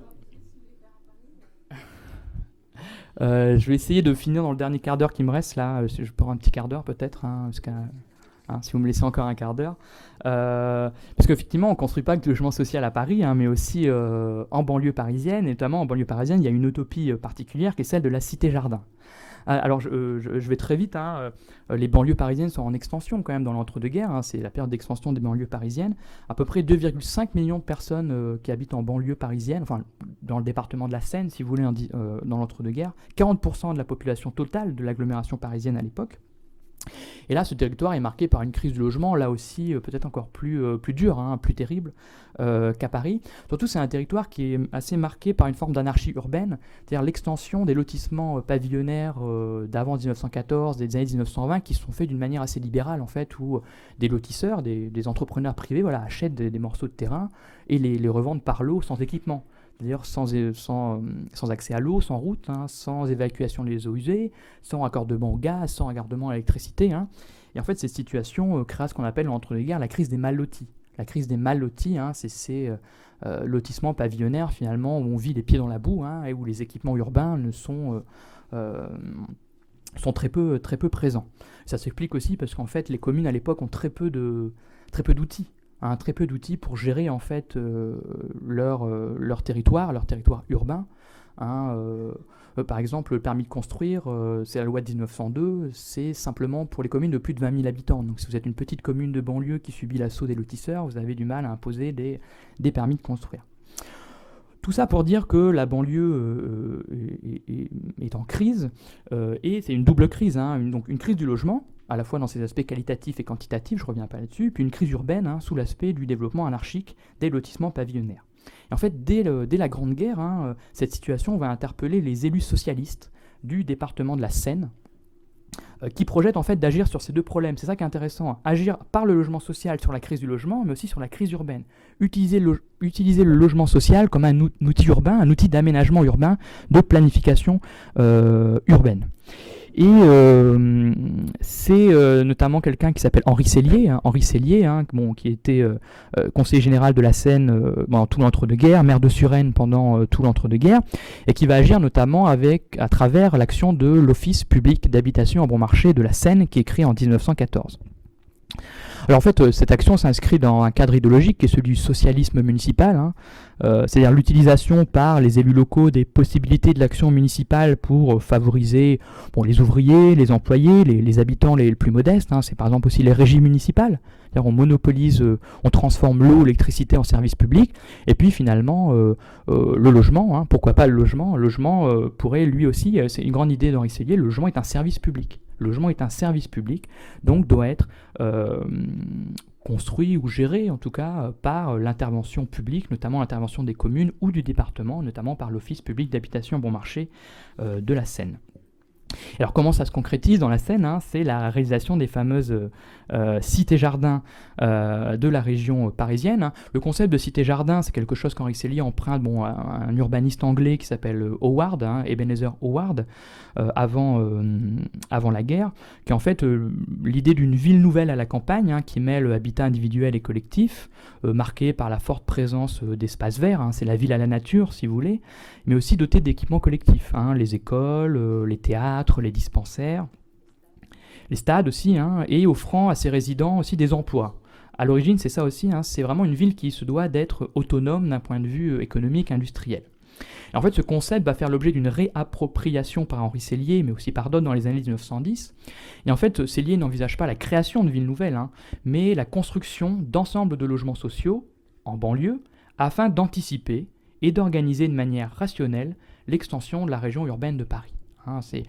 D'ailleurs, parfois on parle de banlieue jardin aussi, pour dire que l'idée qu'il n'y a pas cette idée d'autonomie, mais c'est vraiment créer des ensembles de logements sociaux, des morceaux de ville, dirait-on, pour aussi canaliser l'urbanisation de la banlieue parisienne, pour la structurer. Donc à la fois loger les classes populaires, mais aussi essayer de rationaliser, aménager le développement urbain. Et en fait, à partir de la Première Guerre mondiale, l'Office de la Seine va pratiquer une politique d'achat foncier. On achète des terres souvent loin, souvent aux limites du département, parce que c'est moins cher. Et sur ces terrains, on va construire une quinzaine de cités-jardins, le terme est assez générique, de cités-jardins. Je peux en citer peut-être quelques-unes. Les premières, c'est Duny, Duny et Stein, dans les années 1920, construits en fait, ça c'est intéressant aussi, dans d'anciens parcs de châteaux. À Stein et à Duny, en fait, c'est des anciens parcs de châteaux aristocratiques. Alors à Duny, par exemple, on construit 240 logements au début des années 1920, à grande majorité sous la forme de petits pavillons folkloriques, parce que je vous l'ai dit, le modèle il est anglais quand même, hein. Donc il y a vraiment l'idée du modèle anglais avec les cottages répartis le long d'une voirie pittoresque et sinueuse, hein, marquée par une architecture régionaliste. Mais, à partir du milieu des années 1920, hein, en fait, l'OPHBM de la Seine va délaisser un peu progressivement ce modèle pavillonnaire pour se tourner vers le logement collectif. Bon, pour plusieurs raisons, hein. Par exemple, il faut loger plus de personnes, hein. On veut augmenter le nombre de personnes logées. C'est aussi le moment de la loi Loucheur, donc on veut maximiser les crédits finalement qui sont délivrés par l'État, donc on va essayer de construire de manière un peu plus dense, en abandonnant peut-être un petit peu les principes hygiénistes ou folkloriques qui étaient au centre des premières cités-jardins, et puis avec toujours l'idée aussi de rationaliser les coûts de construction. Alors par exemple à Stein, un autre exemple c'est Stein, entre 1924 et 1933, l'Office édifie une cité-jardin de 456 logements en pavillon, mais cette fois-ci ce qui est majoritaire ce n'est plus ces logements pavillonnaires, c'est les 1220 logements en immeubles collectifs. Donc finalement, on construit plus d'immeubles collectifs que d'immeubles pavillonnaires à partir du milieu des années 1920 et surtout la fin des années 1920. Et un autre exemple, pas très loin d'ici non plus, hein. Dites-moi. Oui, du Clos Saint-Lazare. Ouais, je crois que c'est je crois que c'est le Clos Saint-Lazare. Le Clos Saint-Lazare, effectivement. Ah oui, peut-être.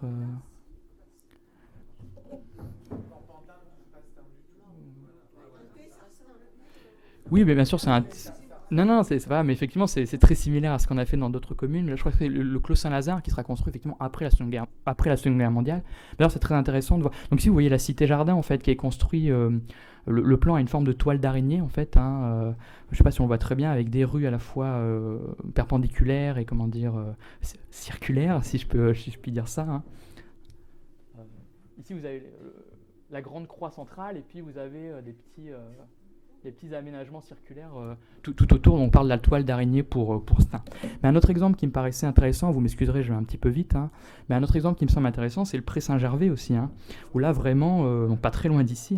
Donc là, Félix Dumail, l'architecte est Félix Dumail, là je l'ai noté, entre 1927 et 1931. Et là, en fait, on va construire seulement 50 pavillons, hein, 50 pavillons contre 1000 logements collectifs. Donc là, on a vraiment changé de paradigme architectural. Avec des immeubles, comme vous le voyez, bas en briques, qui s'inspirent pas mal du Bauhaus allemand, en fait, hein, d'inspiration un petit peu allemande.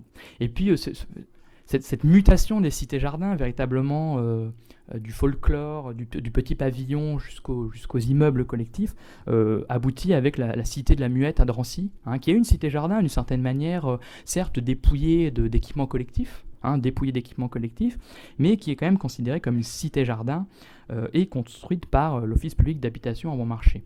En fait, j'avais appelé cette partie laboratoire de la modernité, parce que c'est intéressant de penser aussi que le logement social est un des creusets aussi où se réalise, où se pense un peu la modernité architecturale. Hein, et là, on est totalement en rupture avec l'architecture régionaliste, hein, ou que l'historien de l'architecture appelle culturaliste. Hein. On parle plutôt d'architecture progressiste, mais en fait, si vous voulez, moderniste, hein, qui se projette plutôt dans le futur, entre autres. Donc là, c'est ce qu'on appelle souvent parfois on parle de premier gratte-ciel de la région parisienne, hein, construit par les architectes Baudouin et Lodz, qui est vraiment marqué par la verticalité, hein, et en rupture totale avec l'environnement horizontal, hein, qui l'entoure, et même le terme de grand ensemble, hein, aurait été inventé pour décrire la cité de la Muette, hein, dans les années 1930. 1931, je crois, à partir de 31. Ouais, à partir de 1931, mais vraiment tout le début des années 1930.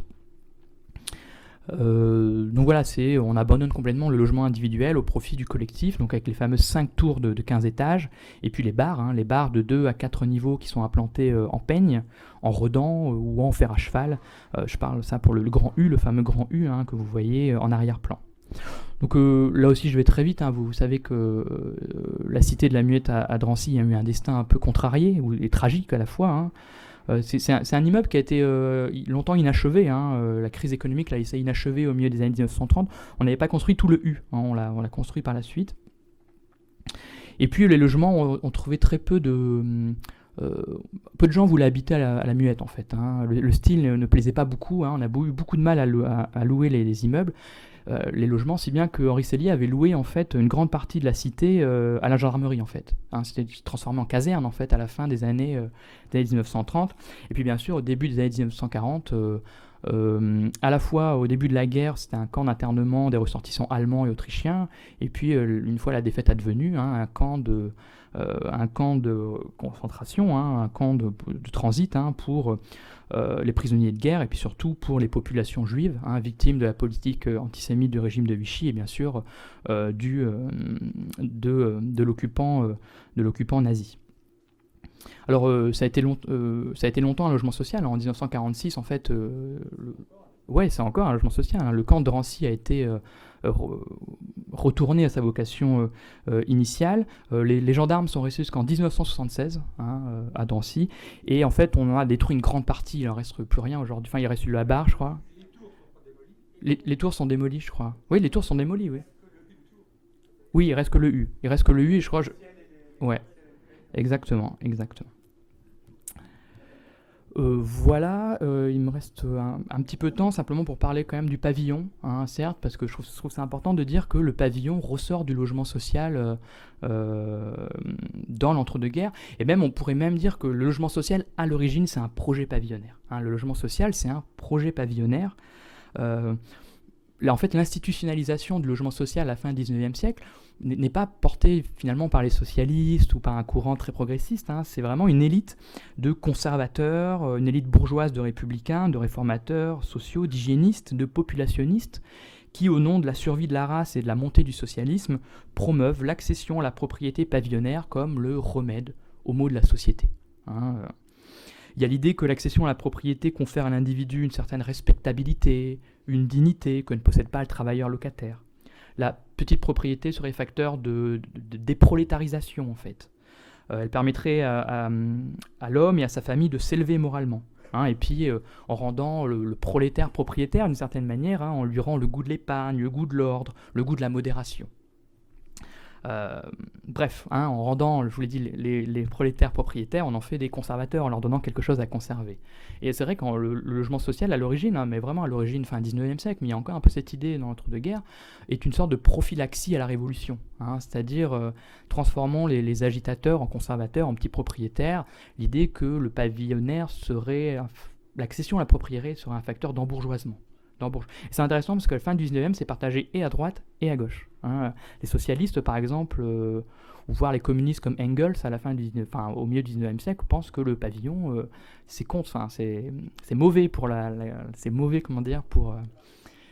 pour la révolution, justement. Hein. Ça étouffe la révolution, ça transforme les prolétaires en petits bourgeois. Et alors à droite, finalement, on pense la même chose, mais on est plutôt d'accord avec ça, on trouve que c'est une bonne idée. Et puis bien sûr l'éloge du pavillon, c'est une critique de l'immeuble de rapport, hein, donc je vous l'ai dit, associé quand même au taudis, ce qui est vrai matériellement, mais aussi l'idée qu'en fait ces immeubles de rapport qui sont assimilés à des casernes hein, facilitent la promiscuité sexuelle des locataires, facilitent la fuite du foyer au profit du cabaret, facilitent l'agitation socialiste en mettant ensemble les travailleurs. Et donc, en fait, ces préjugés hein, qui sont issus d'un ethnocentrisme de classe hein, expliquent en grande partie les critiques qui ont pu être faites au logement HBM sous la forme d'immeubles de rapport. Par exemple, la cité Napoléon, on a pu dire que c'était une caserne, par exemple, au 19e siècle. Hein. On a dit que c'est une caserne pour ouvriers, c'est pas du tout ce qu'il faut faire. Il faut construire des petits pavillons, des logements individuels. Bien sûr, c'est inspiré de quoi ? C'est inspiré aussi des politiques patronales hein, de construction. Je pense à Mulhouse, par exemple, hein, ou au Creusot. Alors, je voulais juste, en parlant de cette haine un peu de l'immeuble de rapport et de cet amour du pavillon, ou cet éloge du pavillon, ça a quand même des conséquences architecturales intéressantes. Hein, l'idée que, en fait, quand on construit il y a vraiment l'idée quand on construit du collectif et du locatif, c'est vraiment un pis-aller. Hein, c'est-à-dire, on construit du collectif par défaut. Notamment à Paris, parce que le coût du foncier est trop cher, on ne peut pas construire du pavillon à Paris, du logement social en pavillon à Paris, c'est pas possible.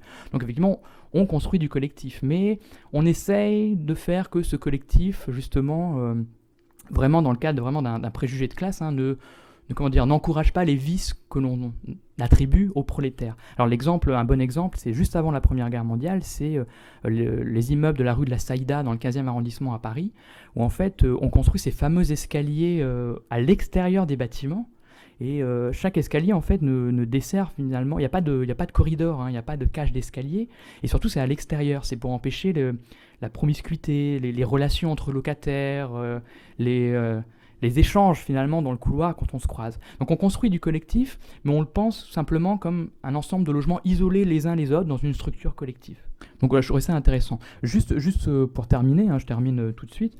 Alors ce qui est intéressant de dire, c'est que ce projet pavillonnaire, il correspond quand même à l'aspiration des classes populaires dans l'entre-deux-guerres. C'est pas quelque chose qu'on impose aux classes populaires, il correspond quand même à une forme d'aspiration des classes populaires qui élisent quand même dans l'entre-deux-guerres, et même un petit peu avant, le pavillon comme un modèle d'habitation qui correspond à leurs vœux, selon leur cœur, si l'on veut. Donc je vous ai déjà parlé de la loi Ribot de 1908, qu'en fait l'État crée des sociétés de crédit immobilier qui prêtent à des taux extrêmement réduits, à des taux en fait à des taux d'intérêt qu'on ne pourrait pas obtenir sur le marché privé de l'argent, des taux très très bas pour que les ménages modestes puissent accéder à la propriété, c'est-à-dire puissent acheter leur terrain, la parcelle sur laquelle ils vont construire leur pavillon, puissent payer l'entrepreneur, etc., etc. Et on rembourse en 20, 25 ans. Mais ça ressort du logement social parce que c'est de l'argent qui est prêté en fait par la Caisse des dépôts et consignations. Et surtout, en fait, l'État paie la différence du taux d'intérêt. Par exemple, la Caisse des dépôts et consignations prête à 7% à l'État, qui est le taux en fait auquel on peut emprunter sur le marché. Et en fait, l'État reprête à 2% seulement aux ménages modestes. Donc l'État absorbe les 5%. Les 5% d'intérêt. Alors pourquoi ça correspond aux aspirations des classes populaires ? Bon, c'est à la fois la diffusion des thèmes hygiénistes. Aujourd'hui, on critique peut-être la banlieue, je ne sais pas, mais à l'époque, c'est la banlieue verte. La banlieue, c'est la banlieue verte, c'est là où on respire. C'est là où on quitte les fumées de Paris, c'est les dimanches sur les bords de Marne. Donc il y a vraiment une attraction forte de la banlieue pavillonnaire qui est présenté sous un cadre un peu idyllique. Et puis, c'est l'essor de la culture potagère, le désir d'avoir un jardin. On veut vivre la proximité de l'usine et de ses fumées. Il peut aussi sortir du statut de locataire. C'est quand même... les rapports quand même entre propriétaires et locataires dans l'entre-deux-guerres ne sont pas moins durs que les rapports entre employeurs et employés. La lutte des classes, d'une certaine manière, se joue aussi au niveau des rapports entre locataires et propriétaire, le monsieur Vautour, déjà au 19e siècle, mais encore dans l'entre-deux-guerres. Et puis, les logements dans cette banlieue pavillonnaire sont quand même beaucoup plus agréables. Certes, les logements sont peut-être un peu plus petits, mais au moins on est chez soi d'une certaine manière. Et puis, on peut opérer tout un tas d'aménagements. C'est une forme de liberté, dirons-nous, le pavillon dans l'entre-deux-guerres. Alors, je vous ai simplement mis cette petite carte pour montrer que cette expansion pavillonnaire, elle se fait surtout en moyenne banlieue, simplement pour donner un chiffre. 3000 hectares sont lotis avant 1914, 16 000 hectares dans l'entre-deux-guerres, et 300 communes sont concernées par ces lotissements pavillonnaires, notamment Antony, Bobigny, Athis-Mons ou encore Bondy. C'est les choses qui ont fait l'objet des travaux d'Annie Fourcault notamment. Le dernier point sur lequel je voulais insister, c'est qu'en fait, comment l'État participe finalement par les politiques publiques de logement social à cette expansion pavillonnaire, mais par la loi Loucheur. En fait, la loi Loucheur, elle finance le logement social en locatif et sous forme d'immeubles collectifs à travers les cités-jardins, à travers les blocs d'HBM de la Ceinture Rose de Paris, mais surtout la loi Loucheur, elle finance l'accession à la propriété pavillonnaire en banlieue. C'est l'objectif premier de la loi, c'est ça, c'est financer l'accession à la propriété. On estime en France, à l'échelle de la France, qu'effectivement elle aurait permis à 120 000 ménages d'accéder à la propriété, et à Paris, à mon avis, c'est le 3/4 peut-être, peut-être 100 000, 100 000 ménages qui ont réussi à poursuivre finalement leur projet immobilier grâce à la loi Loucheur. Et ces fameux pavillons Loucheur sont assez reconnaissables quand même dans les banlieues. Les terrains sont assez étroits, dont les maisons sont assez étroites eux-mêmes. Le lotissement, les parcelles sont en forme de lattes de parquet. Et surtout, on construit beaucoup, en tout cas en banlieue parisienne, avec la pierre meulière. La pierre meulière, les parements font que ces maisons sont assez reconnaissables. Simplement, alors je conclurai là-dessus, 1 minute de conclusion, simplement pour dire que cette histoire quand même, autant l'histoire des cités-jardins et l'histoire de de la ceinture rose de Paris, comme on l'appelle, de la ceinture de briques de Paris, est quelque chose qui est relativement assez bien connu. Autant cette histoire de l'extension pavillonnaire, notamment l'histoire des pavillons loucheurs, est assez peu connue, notamment parce qu'il n'est parfois pas évident d'accéder aux archives des organismes de logements sociaux, qui sont en fait des institutions semi-publiques. Semi-publiques, donc ne versent pas leurs archives dans les archives publiques. Et notamment les sociétés de crédit immobilier qui financent donc cette accession à la propriété pavillonnaire, l'extension des banlieues pavillonnaires. Sauf ici, aux archives de Paris, il y a un fonds très, très intéressant et assez fabuleux, puisqu'une société de crédit immobilier qui s'appelle la Société Centrale de Crédit Immobilier a légué les dossiers de ces emprunteurs entre 1912 et 1952. Et si mes souvenirs sont bons, il y a plus de 12 000 dossiers individuels de ménages conservés ici, enfin pas sur le site directement, mais aux archives de Paris, de ménages qui ont accédé à la propriété pendant cette période. C'est des documents assez, si jamais vous voulez jeter un coup d'œil, c'est des documents très, très intéressants, puisqu'il y a des fiches de renseignements biographiques sur ces ménages, il y a les documents, il y a les plans des pavillons, il y a les rapports de la société de crédit immobilier, parce qu'avant de prêter à ces ménages, on fait une enquête sur eux finalement, on va voir le commerçant du coin pour savoir si les courses sont bien payées à crédit ou alors est-ce qu'ils sont payés comptant. On va interroger la voisine, bien sûr, si le ménage est locataire, on interroge le propriétaire, etc., etc. Et puis souvent c'est des dossiers qui sont intéressants parce qu'on peut suivre les ménages sur ces 20 à 25 ans de remboursement du prêt hypothécaire. Et en regardant en fait parfois, alors souvent les ménages parviennent jusqu'à la fin de leur projet, c'est plutôt des dossiers qui montrent le succès de cette politique et le succès du projet de ces ménages, mais qui marquent aussi parfois un peu leur échec et qui sont parfois très,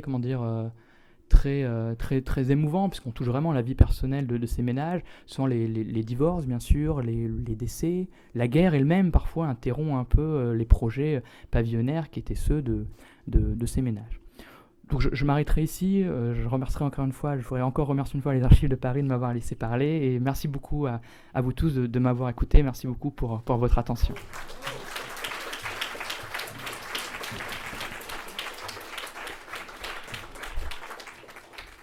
Merci beaucoup pour votre intervention. Et puis, si la salle a des questions, c'est le moment. Merci. Oui, effectivement, c'était très, très, très, très intéressant. Est-ce que vous pouvez nous parler des jardins partagés ? Est-ce que c'est la même époque ? Quand est-ce que ça a été créé ? Qu'est-ce que vous entendez par les jardins partagés, les jardins ouvriers, ces choses-là ? Oui, bien sûr, c'est contemporain de cette époque. La Ligue des jardins ouvriers, je crois, est créée en 1896, donc en fait est contemporaine de l'institutionnalisation du logement social. Et en fait, c'est deux choses qui sont extrêmement liées, parce que dans cette éloge du pavillon, il y a aussi l'éloge du jardin, bien sûr.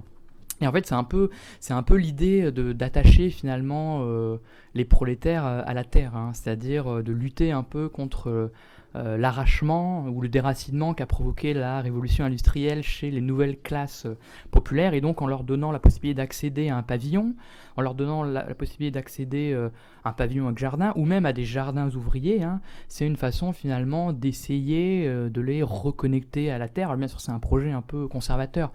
Bien sûr, il est présenté quand même souvent d'une manière un peu parfois économique. On dit qu'avec le jardin, on fait des économies parce qu'on n'a pas acheté ses légumes. Bon, c'est quand même très... c'est peu... oui, c'est accessoire. Merci beaucoup, c'est accessoire. Mais effectivement, c'est extrêmement contemporain. Et en fait, le succès un peu des pavillons dans cet entre-deux-guerres, il s'accompagne du succès de ces jardins ouvriers, entre autres. Et le fondateur un peu de la Ligue des jardins ouvriers, c'est l'abbé Lemire. L'abbé Lemire, ça vient aussi du catholicisme social. Voilà, dans le Nord, c'est vrai que je ne l'ai pas dit, mais une des inspirations quand même du logement social, c'est aussi le catholicisme social. Voilà, certes, voilà, par le biais aussi des politiques patronales de construction d'habitations pour les ouvriers, mais aussi le catholicisme social. Merci. Dans l'entre-deux-guerres, est-ce qu'il y avait des plans d'urbanisme pour les territoires du département de la Seine ? Oui, merci beaucoup pour votre question très intéressante. En fait, j'avais prévu d'en dire un mot, mais je ne l'ai pas dit. Effectivement, en 1919, on vote ce qu'on appelle la loi Cornudet, la loi Cornudet, qui est une loi en fait qui impose aux communes, à différentes communes françaises et entre autres aux communes de la Seine, donc aux communes de banlieue, de planifier leur aménagement urbain, leur étalement urbain.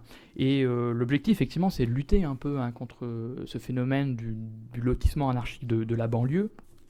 Et puis aussi, ce qui est intéressant, c'est le contexte de la Première Guerre mondiale. On est dans le contexte de la reconstruction du territoire. Donc finalement, ce qu'on impose un peu au territoire dévasté du Nord et de l'Est, on cherche aussi à l'imposer un petit peu en banlieue parisienne, c'est-à-dire à contrôler un peu ce développement urbain. Alors exactement, la loi Cornudet, elle impose la réalisation de plans d'aménagement, d'embellissement et d'extension pour les communes de la Seine. Et puis elle est renforcée par une autre loi en 1924 qu'on appelle souvent la charte des lotissements. Donc le but, c'est vraiment limiter l'extension vraiment anarchique de ces lotissements. Et voilà, qui a pour but en fait de renforcer les outils avec lesquels les communes peuvent gérer leur développement urbain. C'est vraiment une période très intéressante puisqu'on passe vraiment d'une période où la croissance urbaine se fait dans un cadre extrêmement libéral en fait, le libéralisme économique au sens propre, à une période où l'intervention publique, à travers notamment les communes, les départements, reprend un petit peu en main, ou commence à prendre en main les questions urbaines et les questions de logement. Bon, questions de logement, vous vous souvenez, c'est la loi Bonnevet de 1912 qui permet notamment aux municipalités, aux départements, finalement, de construire des logements. Et puis, ce qui est intéressant, c'est que ce manque d'outils urbains est quand même compensé en fait par l'utilisation qu'on fait du logement social. Et ça, vraiment, les cités-jardins de la région parisienne, c'est vraiment, on utilise des crédits finalement qui ont pour objectif de financer le logement social pour financer des aménagements urbains, pour financer la construction d'ensembles nouveaux qui ont vraiment pour objectif de structurer, de canaliser l'extension urbaine.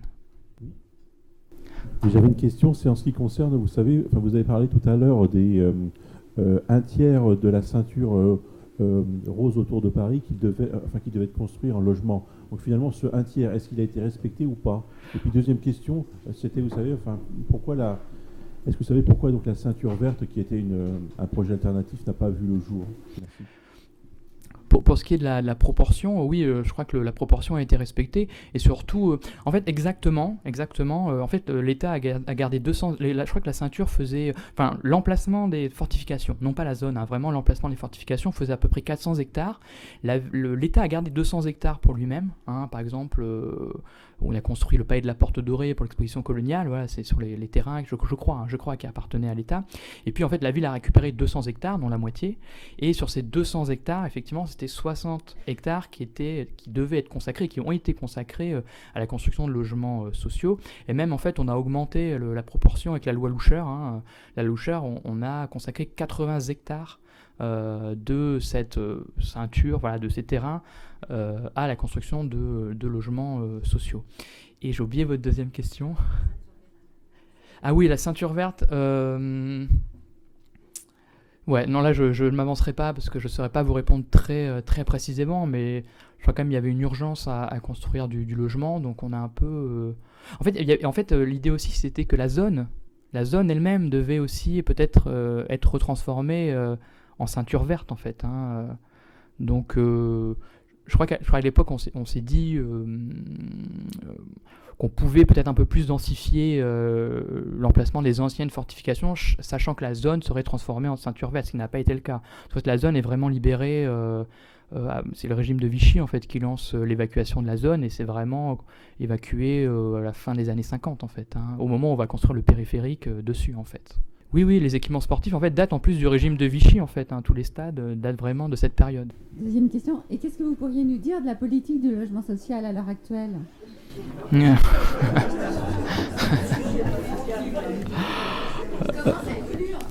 Oui, bon là aussi je ne voudrais pas m'avancer dans un territoire trop, donc j'ai pas forcément très bien révisé mes fiches, mais vous avez vu peut-être qu'aujourd'hui ou hier, il y a un rapport de la Cour des comptes qui est sorti sur le logement social, Et d'ailleurs, c'est très intéressant parce que ça casse un certain nombre de clichés qu'on a un peu sur le logement social. Le rapport disait que la moitié des locataires du logement social appartiennent aux 25% des Français les moins riches, les plus défavorisés, mais ça signifie quand même que l'autre 50% appartient pas à la classe des Français les plus défavorisés. En fait, l'idée quand même, en tout cas l'assimilation du logement social à un logement pauvre, un logement consacré aux défavorisés, c'est vraiment quelque chose qui date des fin des années 70, début des années 1980, qui est lié en fait avec la fin d'un cycle de peuplement. C'est-à-dire que les gens qui pouvaient sortir finalement du logement social en sont sortis, notamment en accédant là aussi à la propriété sous une forme pavillonnaire, en banlieue et en grande banlieue, tandis que les gens qui ne pouvaient pas en sortir finalement, pour qui le logement social s'apparente à une forme d'impasse dans leur trajet résidentiel, ils sont restés. C'est ce qu'on appelle aujourd'hui des espaces de relégation, finalement, où le logement social finit par concentrer dans certains quartiers, dans certains espaces, pas partout, des populations assez pauvres. En ce qui concerne la situation actuelle, il me semble qu'on construit à peu près 100 000 logements par an, mais là je m'avance peut-être un petit peu. Toujours financé à 75% par la Caisse des dépôts et consignation. Alors, bien sûr, je pense qu'il n'y a pas assez de logements. Il me semble qu'on subit encore aujourd'hui une forme de crise du logement, d'accord. Notamment, je pense à Paris, où les loyers sont extrêmement élevés, même pour les petits logements, justement, qui était un peu la même situation dans l'entre-deux-guerres. Ce qui est le plus cher, c'est les petits logements, finalement. Les logements populaires et plus ou moins abordables sont les plus chers. Et alors le point de vue quand même des organismes de logement social, effectivement, c'est qu'on ne fait pas assez pour le logement social. Notamment les crédits qu'on offre au logement social sont assez limités. Mais en fait, ça vient aussi de quelque chose. À la fin des années 70, on a un peu changé de politique. On a été longtemps dans l'aide à la pierre. Finalement, l'entre-deux-guerres, on est vraiment dans l'aide à la pierre. Ça veut dire on finance la construction. Et à partir des années 70, qui est lié aussi à un retournement économique, un retournement politique, on a un peu basculé aussi dans l'aide à la personne, en fait, ce qu'on appelle aujourd'hui les appels. Et finalement, on finance moins la construction. Enfin, on finance encore la construction, mais finalement, on a un peu changé d'angle d'approche et le logement social prend la forme plutôt des aides au logement. Et je crois que juridiquement, le logement social les aides au logement rentrent dans ce qu'on appelle les politiques publiques de logement social. Je ne m'avancerai pas plus sur le sujet. Oui, alors le 1% patronal, c'est depuis 1953, je crois. Oui, le 1% patronal finance le logement social, en fait. C'est 1% de la masse salariale des entreprises qui finance le logement social, en fait, finance les constructions des bailleurs sociaux. Les entreprises ne construisent plus elles-mêmes d'une certaine manière, mais financent les bailleurs sociaux. Oui, ce qui a beaucoup changé depuis cette époque, c'est l'importance des charges. Voilà. Ce n'est pas des charges patronales, mais c'est des charges de gestion, puisque ça s'est sophistiqué. Et à cette époque-là, on n'en parlait pas beaucoup. On voyait la construction. Oui, effectivement. Mais c'est vrai que ces organismes de logements sociaux sont vraiment... elles n'ont pas à faire de profit, même dans l'entre-deux-guerres, mais elles doivent être rentables. Et donc, effectivement, elles ont des emprunts à rembourser, elles ont les fameuses charges à payer. Donc, effectivement, ça explique aussi l'attribution de logements est vraiment marquée par les critères de la solvabilité, parce qu'il faut que les loyers soient payés, et notamment pour la question des charges. Et j'avais étudié, c'est très intéressant, les organismes de logements sociaux pendant la Grande Guerre. Parce que vous savez, pendant la Grande Guerre, il y a le moratoire sur les loyers. Les loyers sont bloqués, n'augmentent pas, et surtout, en plus, certaines catégories de population sont autorisées à ne pas payer leur loyer, en fait. Et effectivement, le problème des charges est ce qui est défendu par les organismes de logements sociaux qui, en fait, sont absolument contre le moratoire. Et justement, ils souhaitent être dispensés du moratoire parce qu'ils jugent, en fait, qu'ils font un travail à vocation sociale, en fait. Finalement, ils font déjà une sorte de sacrifice. Donc pourquoi, à nous, bailleurs sociaux, nous imposer le moratoire sur les loyers, notamment parce que si les moratoires sur les loyers est appliqué, il n'y a pas de moratoire sur les charges. Et, les compagnies de chemin de fer, en fait, avaient leur propre cité ouvrière, qui ne relevait pas du logement social, mais vraiment du logement patronal. Et maintenant, je pense que ces fameux cheminots qui sont logés par l'office HBM se logent en fait par eux-mêmes. En fait, il n'y a pas d'intermédiaire liés par ces compagnies de chemin de fer. Même si dans les dossiers, on trouve souvent des lettres de recommandation, finalement, des directeurs de la compagnie. Justement, je voulais vous poser une question sur le logement patronal. J'imagine que vous ne l'avez pas étudié parce que c'est pas votre sujet, mais est-ce qu'il y a le sentiment qu'on peut avoir, c'est qu'il y a une différence assez notable entre Paris et Paris, le département de la Seine, et des régions industrielles comme le Nord ou l'Alsace. Est-ce qu'à Paris ou dans le département de la Seine, le logement social compense un peu la faiblesse du logement patronal? Alors, c'est presque le contraire, en fait. En fait, les industriels construisent plus de logements que les organismes de logements sociaux dans l'entre-deux-guerres. Même à Paris. Ouais. Peut-être moins à Paris. Et encore, j'ai un doute, mais globalement, en fait, je crois que c'est 300 000 logements patronaux dans l'entre-deux-guerres. Contre, je crois que c'est 250 000 logements construits par les organismes de logements sociaux dans l'entre-deux-guerres, avec le pavillonnaire pris en compte. Donc en fait, l'action du logement social, il est extrêmement faible avant les années 50. On construit vraiment très très peu. Et au contraire, c'est vraiment les industriels qui construisent beaucoup de logements, bien entendu avec le contrôle social qui va avec. C'est pas que de la pure générosité et de la philanthropie. Mais si vous êtes intéressé par le logement patronal à Noisiel, qui est pas très loin, vous avez la cité qui a été construite par les industriels du chocolat, Meunier, et on peut encore se promener aujourd'hui dans la cité. Bon, il nous reste à vous féliciter encore une fois. Merci beaucoup, merci à tous. Et puis donc, merci infiniment, c'était vraiment passionnant.